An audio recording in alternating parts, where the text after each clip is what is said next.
Pour cette première entrevue, direction Saumur, où j'ai pu rencontrer Emeline Calvez du domaine Calvez Bobinet. Elle m'y raconte comment elle est passée de danseuse à Paris au vin naturel dans les Pays de la Loire. Bonjour. On s'est déjà vu tout à l'heure, mais voilà, on est avec Emeline Calvez, Oui. qui est une des propriétaires du domaine Bobinet, et donc on a rajouté Calvez Bobinet. Ouais, c'est ça. J'espère que tu vas bien. Première question que je pose à tout le monde, la question de la définition de paysan, qui est connotée très négativement dans la bouche de plein de gens et qui, moi, me semblait très positif jusqu'à ce que je comprenne qu'il y a des gens qui le prenaient mal. Et donc, je me demandais quelle était ta définition de paysan. Paysan. Oui, je comprends que c'est un mot qui effectivement a beaucoup de provoque beaucoup d'imaginaire et aussi beaucoup d'appropriation. Et effectivement, beaucoup de rejet. Enfin, c'est rarement médium, on va dire. Pour moi, paysan, il y a plusieurs réalités, clairement. C'est pour ça que c'est étonnant, en fait, qu'il y ait une appropriation soit très positive, soit avec la mise en valeur du monde paysan, comme si c'était un monde idéal et peuplé de personnes bien intentionnées.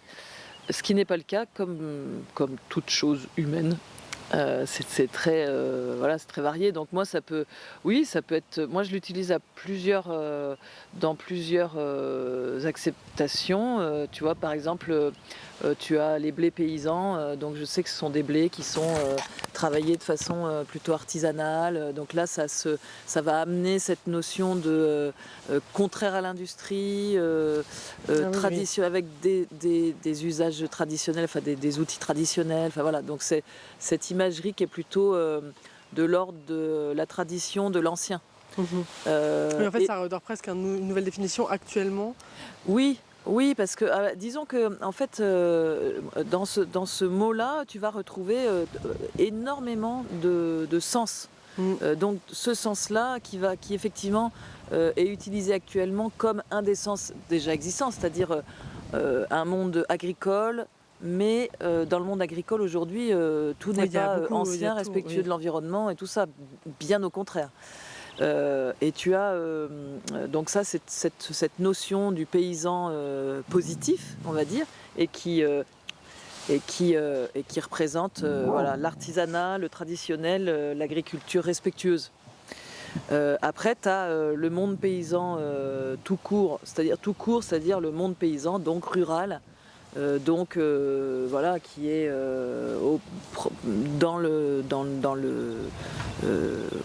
hors des villes, dans la ruralité, quoi.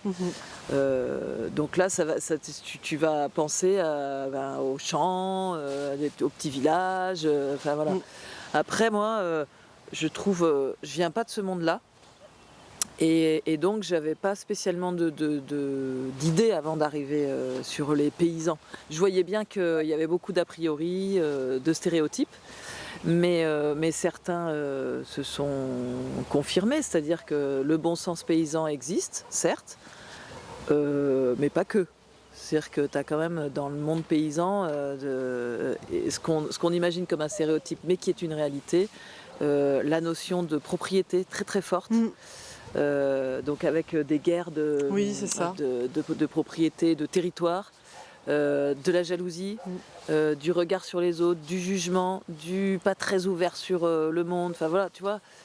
Et finalement, comme c'est comme partout, il y a de tout, quoi. Voilà. En fait. Voilà. Après cette première question, aujourd'hui on a une petite chose à déguster. Je te laisse nous dire un peu ce qu'on va ce qu'on va voir. Donc cette cuvée, c'est une des dernières sorties, toute dernière sortie, donc c'est sa première année, c'est un nouveau-né, 2024. Et c'est un blanc assez particulier parce que c'est un blanc qu'on dit de macération ou alors vin orange. D'où le nom orangette. D'où le nom orangette. Et orangette parce que c'est une petite macération. En fait, c'est un blanc qui est fait comme on fait un rouge. Traditionnellement en France, les blancs sont faits qu'avec le jus des raisins blancs. C'est-à-dire que le raisin est récolté, il est pressé directement. Il n'y a que le jus qui va fermenter. Alors que le vin rouge, il est récolté des raisins rouges, à peau rouge. Mais ce qu'il faut savoir, c'est que les raisins, 90% des cépages, la chair est blanche. Oui, c'est ça. La peau. J'avais appris ça en mangeant. C'est vrai qu'on n'est pas du tout au courant, quoi, en tant que consommateur. Alors Et en fait, la couleur, elle vient de la peau. Donc, il faut une macération de la peau dans le jus pour que la couleur vienne. Voilà. Donc, moi, je fais aussi l'inverse de ça. C'est-à-dire un blanc de noir, un vin blanc fait comme un vin blanc avec des raisins rouges. Le jus est clair comme un blanc, mais c'est fait à partir de raisins rouges, donc c'est pressé directement. Mais parce que de mémoire, c'est, je sais plus dans quel sens c'est pour faire du rouge, on a le droit de mettre une certaine proportion de raisins blancs, mais pour faire du blanc, on n'a pas le droit de mettre. Il y a une proportion de raisins rouges. Si tu mets du rouge dans ton raisin blanc, si tu fais macérer, il va roser. Oui, c'est ça. Mais tu peux le presser directement. Et du coup, il n'y a pas la macération. Oui, ok, ouais.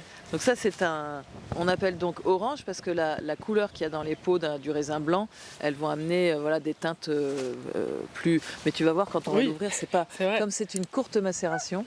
Scout. Et ben ça va être calme. Peu. On est d'accord que, je sais plus si je l'ai dit, mais en fait on est sur un domaine de vin naturel. Oui. Donc là on a aussi une cuvée de vin naturel. C'est ça. Vous avez que du vin naturel ?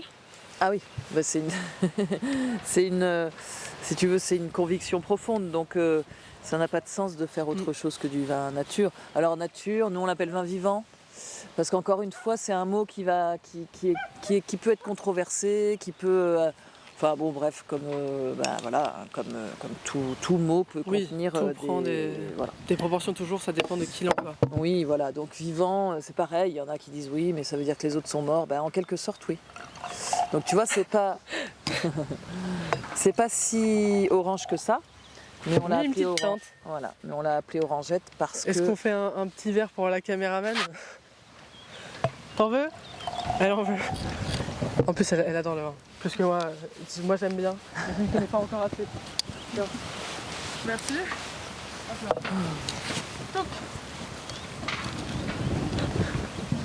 Ok. Donc voilà, donc le principe du vin nature ou vivant ou libre ou ce que tu veux, c'est justement de revenir, tiens, en parlant de paysans, à un mode. Alors déjà, c'est en agriculture biologique, forcément. Oui. Tout simplement parce que on ne va rien rajouter ou enlever à ces raisins, et les raisins, ils ont besoin d'arriver sur le pied avec tout ce qu'il leur faut naturellement pour aller fermenter naturellement. Et pour avoir la notion de terroir, la réelle notion de terroir, celle qui n'est pas galvaudée par l'industrie, il faut que les racines aillent profondément dans le sol pour aller puiser dans cette fameuse notion de terroir. Voilà. Et pour aller puiser dans le sol, il faut qu'elle soit cultivée en agriculture biologique. Et c'est comme un vin classique et la durée, il se boit longtemps après avoir été fait ou à l'inverse ? Tout dépend des cuvées. Ça, c'est la première année.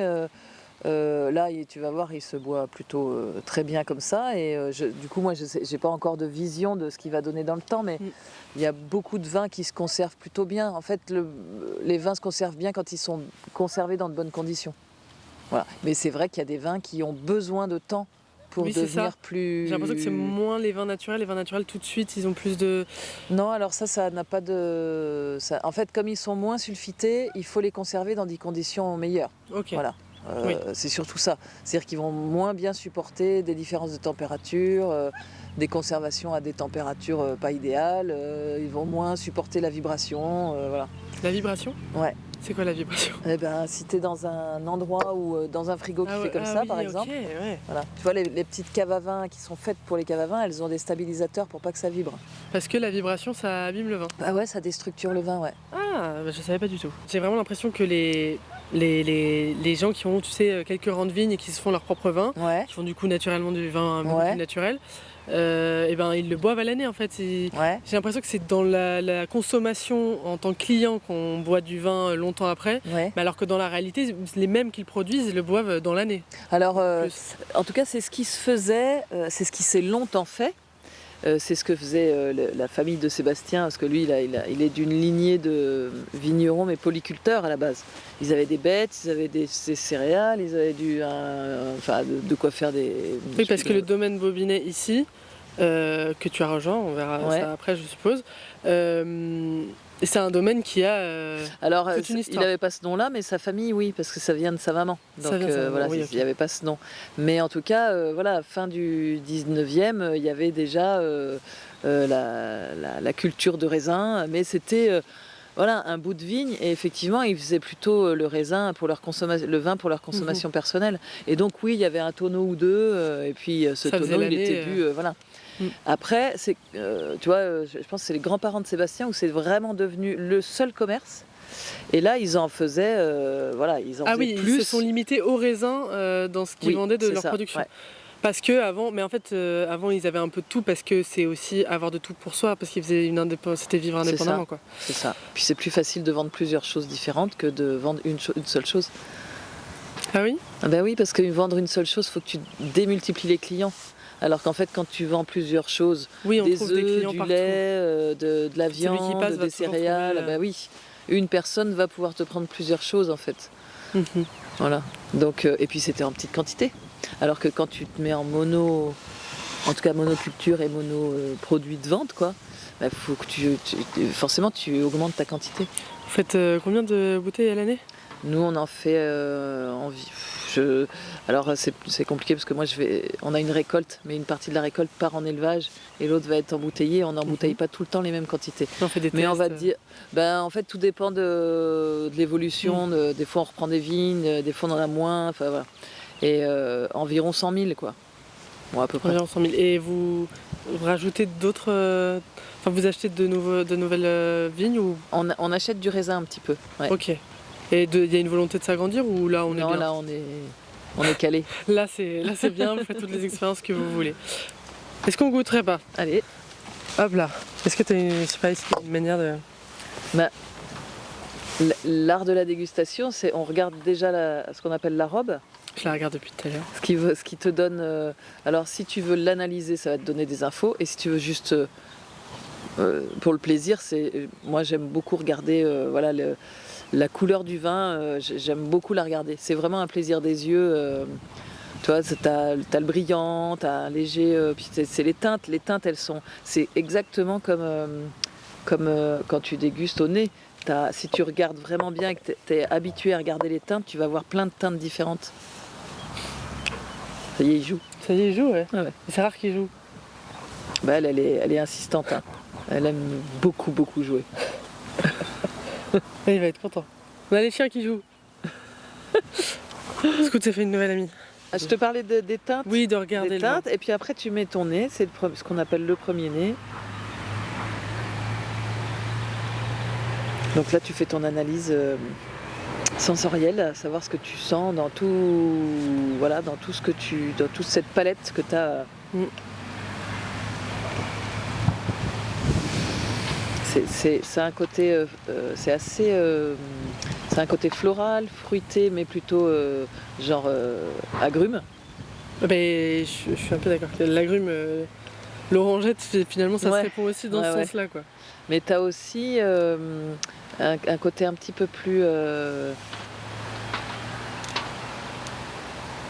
Le floral est assez vers le végétal, dans le bon sens du terme. C'est-à-dire que c'est pas de la fleur capiteuse. C'est de l'herbe, quoi, presque. Oui, voilà, des côtés un peu plus. Le végétal un peu plus proche t'as des fleurs qui sont moins capiteuses, tu vois, mais qui vont plus tirer entre l'odeur végétale et l'odeur florale. Qui sont plus proches d'une plante que d'un truc très parfumé. enfin ce qu'on entend de parfumer du parfum, quoi. Puis après, tu remues, tu as ce qu'on appelle le deuxième nez, qui va développer d'autres arômes, ou en tout cas les renforcer. Puis après, tu as la bouche.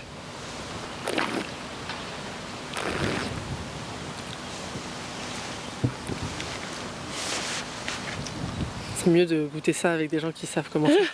C'est quand même mieux. Et en bouche, tu as tout un... C'est pareil, tu as tout un parcours, tu as l'attaque de bouche, le milieu de bouche, la fin de bouche et ce qui reste. Moi, il y a deux trucs que je trouve comme ça dans la vie. C'est le vin, où il y a vraiment ce côté, le premier goût ne sera jamais le dernier qu'on a, Ouais. et le chocolat. Ah oui. Et ces deux arômes, je sais pas pourquoi, enfin le vin je sais un peu plus, mais ça m'amuse pas mal de... C'est fou quand même de se dire qu'il y a un truc qu'on a en bouche, et le premier goût, il va avoir tout un voyage. Non, je suis pas très vin blanc. Et j'aime bien. Là j'aime bien. Toi d'ailleurs, t'es plus vin blanc ou vin rouge? Ah, moi, franchement, moi, c'est... Et on me le demande parfois pour savoir quelle cuvée je préfère de ce que je fais. Mm. Et je dis, mais honnêtement, j'ai pas vraiment de préférence. Il y a des moments où j'ai plus envie de boire l'un ou l'autre, mais oui, c'est ça surtout... dépend de ce avec quoi. Carrément. Ouais. Ça dépend de comment tu te sens, quelle heure il est, ce que tu as fait avant, ce que tu as envie de faire, avec qui tu es, ce que tu vas manger, si tu as mangé. Enfin, si t'es fatigué, si t'es en pleine forme, tu vois. C'est parfaitement logique. Franchement, voilà, on est tellement... et ça, tu le ressens énormément quand tu fais de la dégustation. Et puis moi, je viens d'un métier physique, donc c'est très proche aussi. T'es vraiment différent d'un jour à l'autre, d'une heure à l'autre, tu vois, entre le matin et oui, le si soir. tu fais une dégustation le matin, ça sera pas la même le soir pour le bah même non. vin. Mais tu faisais autre chose avant. Ouais. J'ai d'abord été sommelière, et avant d'être sommelière, j'ai été danseuse. Et qu'est-ce qui s'est passé pour qu'on passe de danseuse à sommelière? Bah ouais, parce qu'en plus, danseuse, c'était vraiment ma passion de jeunesse, quoi. Donc je suis devenue danseuse professionnelle, et au bout de 10 ans, déjà, t'es un peu cassée physiquement quand même, faut dire. Oui, en fait, c'est des métiers qui se font pas à vie. Alors non, déjà, ça... après, tu peux évoluer vers autre chose, prof, mais en prof, notamment. En chorégraphe, Ouais. ou en vieux danseurs, ils existent encore, qui font leurs propres trucs, enfin voilà. Moi, je commençais un peu à être... bon, déjà, je me suis blessée. Et je commençais à être un peu fatiguée d'un monde... parce que t'es intermittent du spectacle, et t'es jamais sûr de ce qui va t'arriver. Parce qu'il faut passer des auditions, voilà.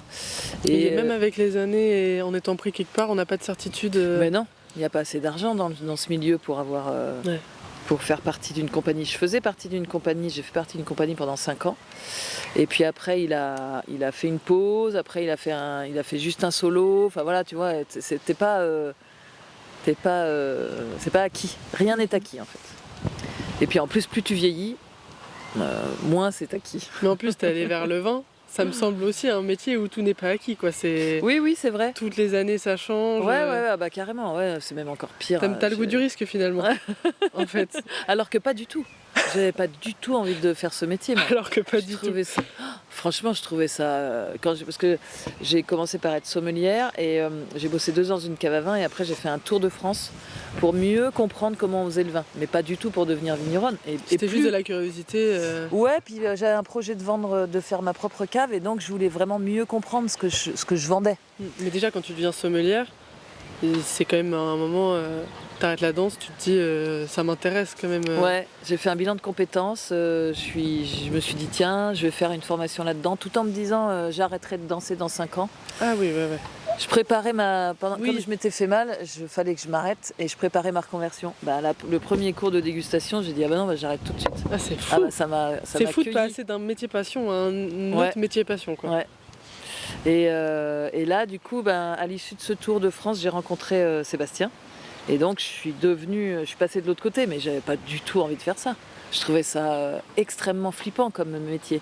Suspendu à la météo, suspendu à déjà énormément de travail. Bon ça venant de la danse, c'est pas ce qui me faisait peur, mais aujourd'hui je confirme, c'est beaucoup de travail, quoi. Bon. Ça se saurait si l'agriculture paysanne, justement, c'est-à-dire non industrielle, gagnait de l'argent. Mais aujourd'hui, on n'est plus dans l'observation. Le monde va trop vite. Je te parle comme une vieille, comme si j'avais... mais sérieux, super mal vu le vin nature dans le monde paysan. Moi, je suis arrivée là, j'avais 35 ans. J'ai fait complètement autre chose avant, j'ai totalement découvert.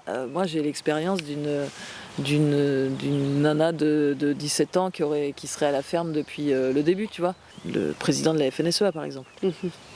Oui, donc en fait, il n'y a aucune volonté de défendre les vrais intérêts, quoi. Ah bah non. Bah leurs intérêts. Oui.